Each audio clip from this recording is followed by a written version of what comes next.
Thank you. That's all fine. Thank you for that update. Good morning. You're watching Businessworld Live. I'm Danny Laurel. And I'm Jess De Los Santos. Here are the biggest stories to kickstart this trading day, Wednesday. As COVID-19 infections continue to drop, mayors in Metro Manila are now preparing for a possible shift to Alert Level 1.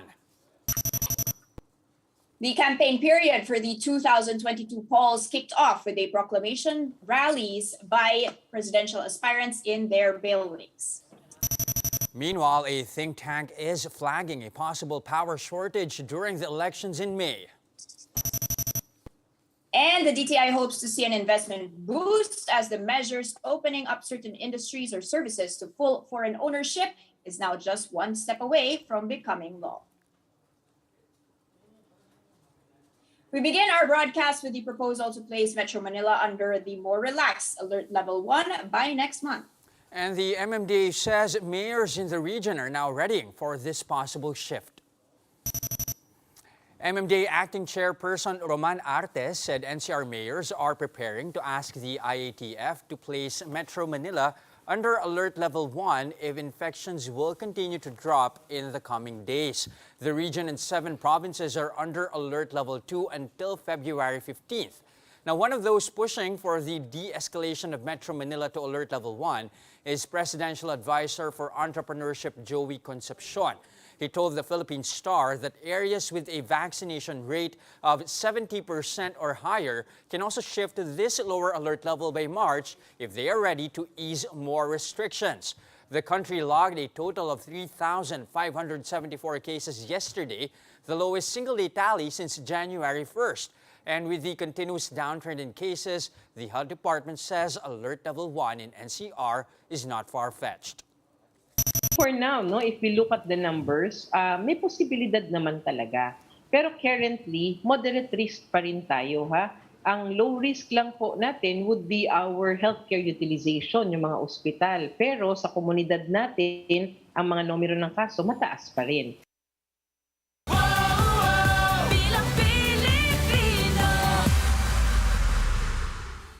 It's day 2 of the campaign for national positions, but first, let's take a look at how presidential aspirants kicked off the campaign season yesterday. Vice President Leni Robredo held several mini rallies all over Camarines Sur and ended the day with a jam-packed grand rally in Naga City. In her speech, Robredo said her team is what the country needs to achieve an honest, efficient, and strong government that will uplift the lives of Filipinos. Ihanda na natin ang ating mga bisig. Dahil tinitiyak ko, walang kayang tumumbas sa pinagbigkis nating lakas.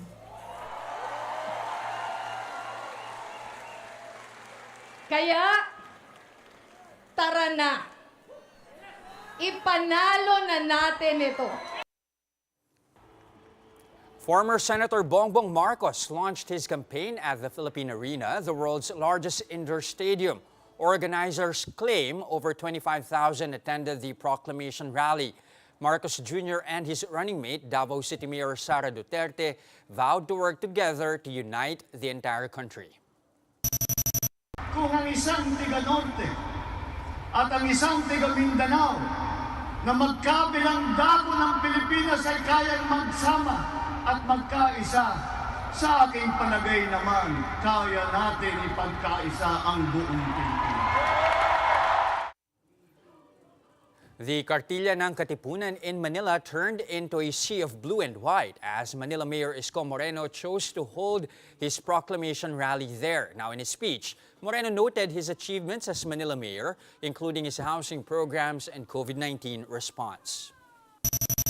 Hindi ko makuha na panoorin na lang itong ating bansa na pinagsasalin-salinan ng pare-parehong kupunan.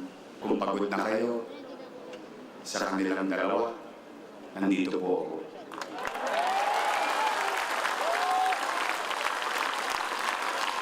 Maiba naman. Now, Senator Manny Pacquiao kicked off his campaign in his hometown of General Santos City. The boxing champ claimed to be the only genuine Bisaya presidentiable, and with that, he is hoping to secure the solid vote of Visayas and Mindanao. He also promised to continue his own brand of public service should he be elected president. Sisiguraduhan ko sa inyo na walang pamilya, na walang sariling tahanan. Dahil yan po ay ginagawa ko na mula pa noon. Senator Ping Lacson also chose to hold his proclamation rally in his hometown in Cavite, a vote-rich province. Lacson appealed for the continuous support of Caviteños. Ang Caviteño kasi, alam nyo, hindi sa pagmamayabang, talaga mayroong salita, no? Parehong salita, gawa, at saka yung paninindigan. So doon ako humuhugot ng lakas ng loob. Maski may lumabas na mga previous surveys na iba yung nangunguna, sa oras ng halalan, tulad ko, babalik ako dito, sila babalik din sa kapwa Caviteño. And lastly, Labor leader Leody de Guzman launched his campaign reiterating his promise to end contractualization and to mandate the richest Filipinos to pay higher taxes should he be elected. However, the lack of permit for his proclamation rally, which Comelec says could be a campaign offense, marred the kickoff event. De Guzman says his team is ready to face the repercussions. Sabi sa akin, nakapag-file sila, hindi lang natapos yung requirements. Kung may mga ganun talaga, di harapin natin, harapin.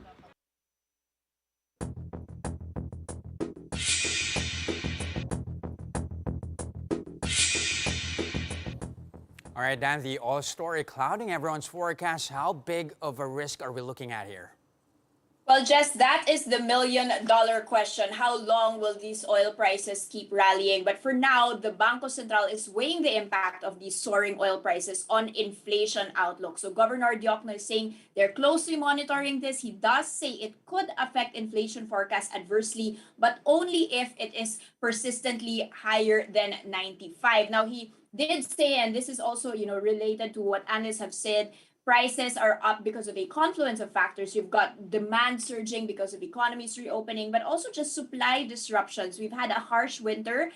There are also geopolitical issues between Russia and Ukraine, and these are all bringing Brent crude. You can take a look at my terminal here. That has soared to $94 a barrel during Monday. It's now pulled back a touch. And in January, Governor Diokno did mention that the BSP's inflation forecast, so 2022 at 3.4%, 2023 at 3.2%, that would hold unless we would hit $95 a barrel during this period. Now, he also says that U.S. and Saudi Arabia could increase the oil prices, or at least the oil outputs, rather, to mitigate this. Now, how does it affect consumers? The prices have increased already. Gasoline by more than 5 pesos 70 centavos na. Diesel by more than 7 pesos and 95 centavos. And, this, according to an AIM economist, the higher oil prices would be passed on to the consumers. Now, let's take a look at our index and how we are opening. Just Wednesday morning, we are up by 0.7%, breaking above 7,500 levels yet again. Quite an exciting, surge here. Yesterday, we already had quite some gains. We saw two of the, let's say, reopening plays, ICTSI, that's a port operator, as well as Meralco, gaining. AP Security says these are two among the key beneficiaries of that narrative. And take a look at ICTSI continuing to go up by 3%, leading the board this morning. And finally, Jess, it is earnings season, and we have one to kick this off. We've got Globe Telecom reporting a net income jump in 2021 of 27%. That's to the tune of $23.7 billion. That's on the back of the fourth quarter, jumping quarter on quarter 17% to 5.77 billion pesos. The 23.7 billion pesos. And this year, the capex budget will be 89 billion pesos. That's on the back of a record 92.8 billion peso capex. This past 2021, 86% of that went to funding data-related requirements. Another thing is that last year, they added around 10 million new subscribers, Jess. They're at around 87 million Filipinos, or at least 87 million subscribers to Globe Telecom. Globe up by 2% to 3,118 pesos this morning.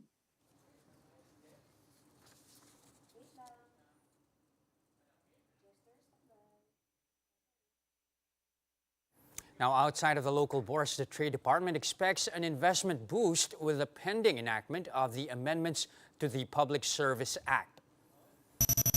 Trade Secretary Mon Lopez explained this will modernize several sectors such as telecommunications, shipping, air carriers, railways, and subways.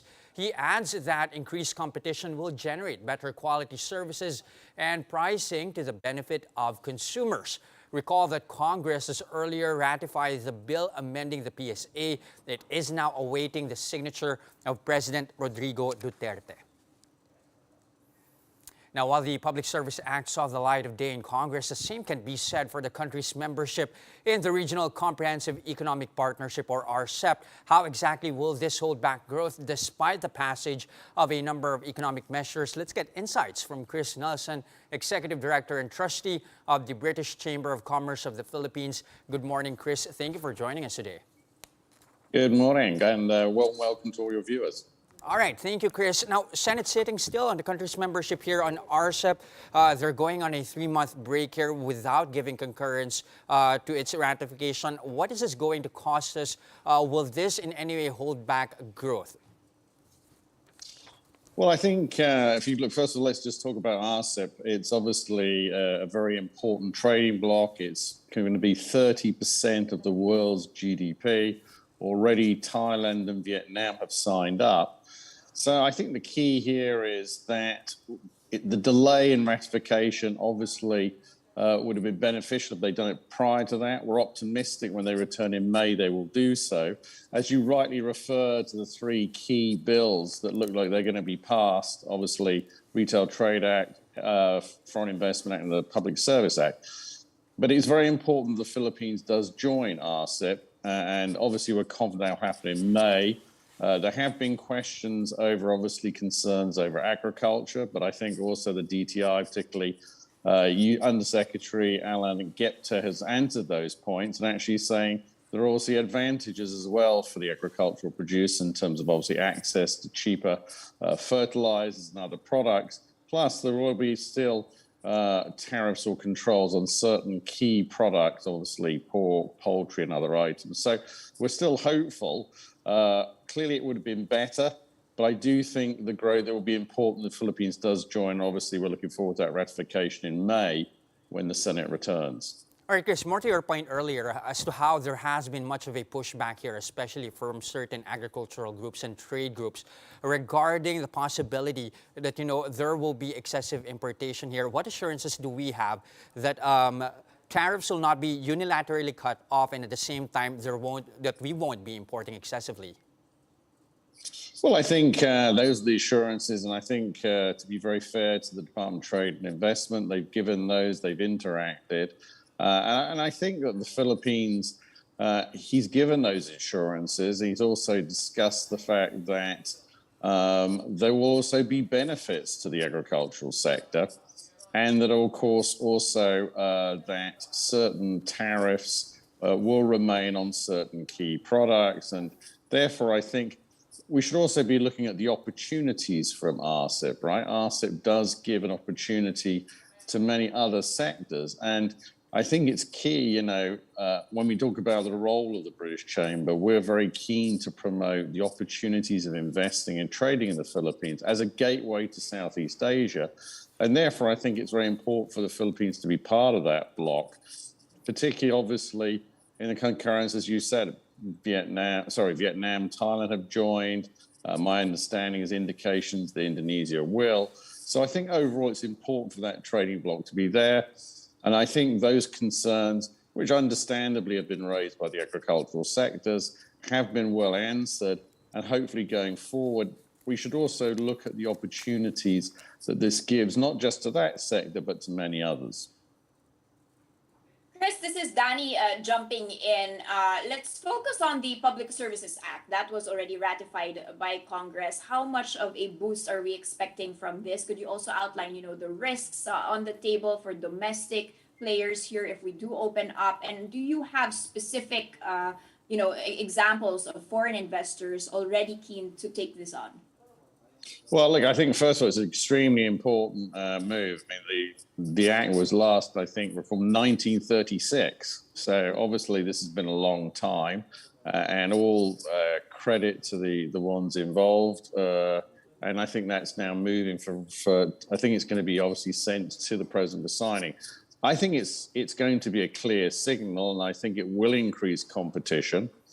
I think that it's also a very important signal, Danny, because I think the Public Service Act combined with those other two economic liberalization bills clearly indicates that the Philippines is opening up and will further attract foreign investment, which has increased this year in all fairness. So I think it's a very important signal. I think it's going to be a boost to the economy as it comes out of obviously the challenges from the pandemic. To what extent are foreign investors assured, or at least optimistic about the state of doing business here in the country? I'm talking about corruption, red tape, all of these issues. Have those been resolved for them to be ready enough to jump in?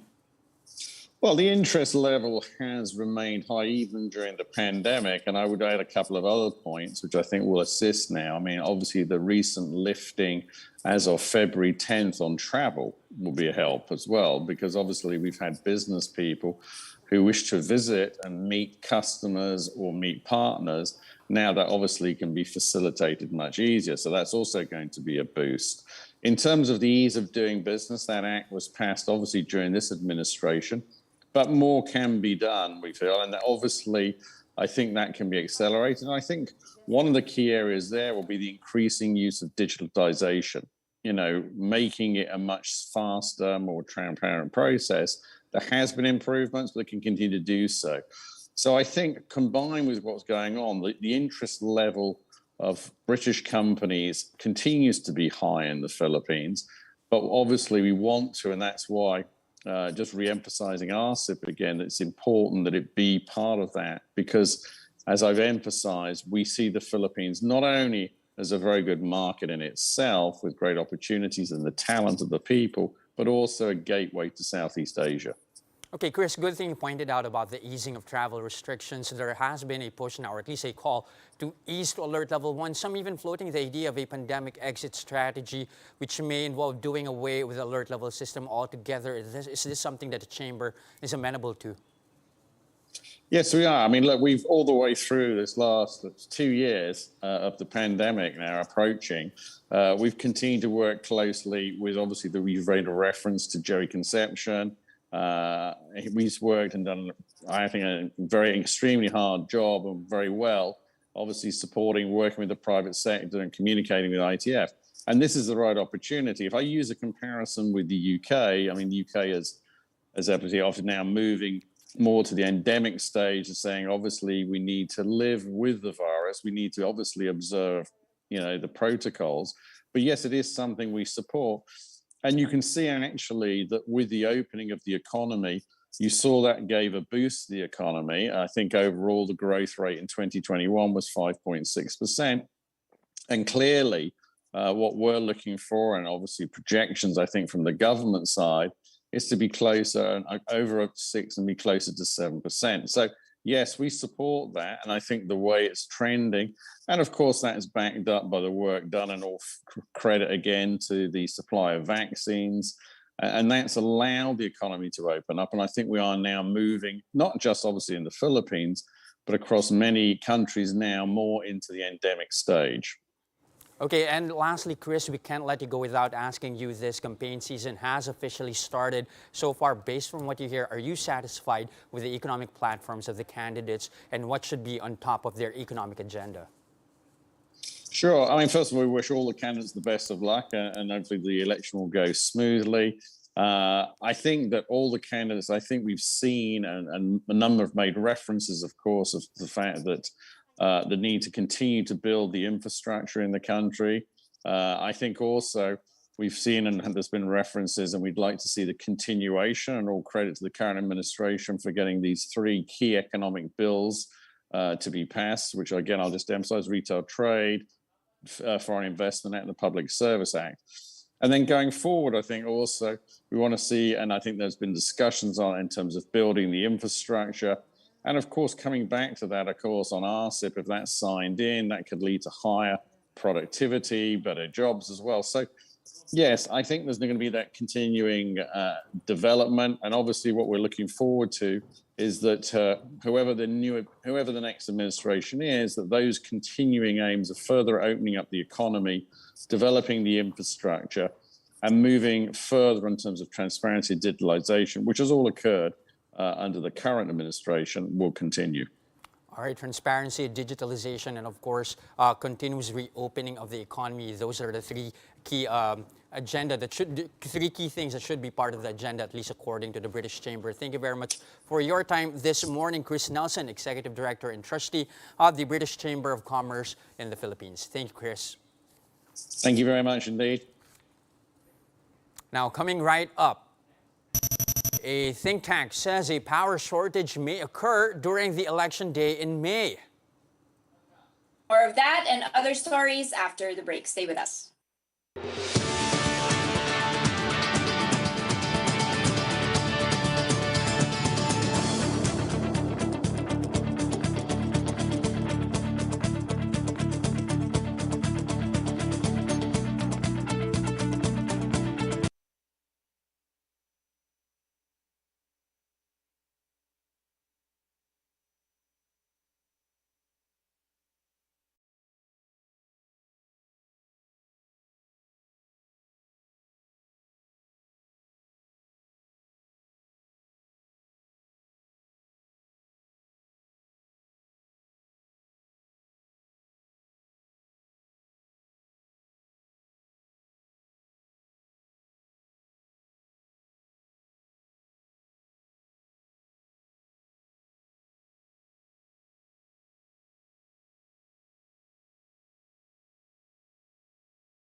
You're still watching Business World Live here on One News. I'm Jess De Los Santos.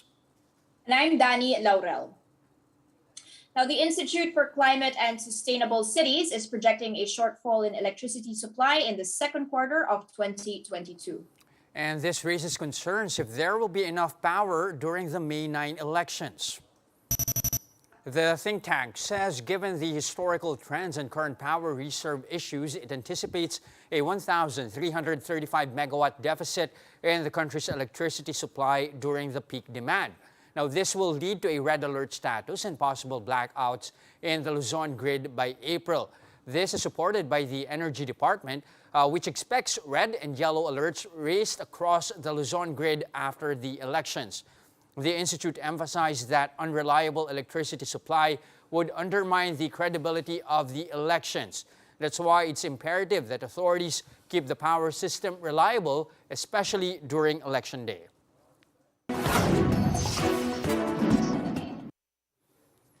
Here are other headlines we're keeping our eyes on. The Labor Department says almost 150,000 workers nationwide were displaced in the first month of the year amid stricter pandemic restrictions. Citing data from the DOLE, the Philippine Star reports that a total of 149,800 workers were either retrenched from their jobs or affected by flexible work arrangements adopted by commercial establishments. Of the total number of displacements, over 53,000 workers lost their jobs permanently. Majority of them came from NCR, Central Visayas, and Central Luzon. Now, factory output grew at a slower pace in December but remained in positive territory for the 9th straight month. The volume of production went up by almost 18%. That's despite the supply chain disruption in the aftermath of Typhoon Odette.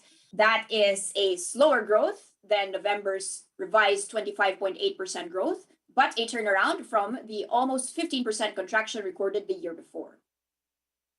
December's figure brought the full-year average factory output growth to over 50%, reversing 2020's decline of about 40%. Now here's some good news for Meralco customers. Typical households, or those consuming 200 kilowatt hours per month, can expect a reduction of around 24 pesos in their electricity bills this February. That's due to lower generation charges. Meanwhile, households consuming 300 kilowatt hours can expect a reduction of 35 pesos, while those consuming 400 kilowatt hours will see a 46 peso reduction in their bills.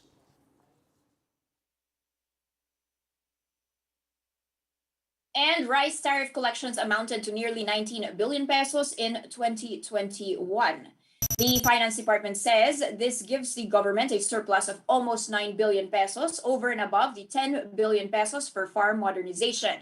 The agency said the 2021 total was 22% higher than the amount recorded in 2020. The surplus collections will be added to the national budget of the following year, which could be used for financial aid to rice farmers, titling of agricultural land, and the promotion of crop diversification.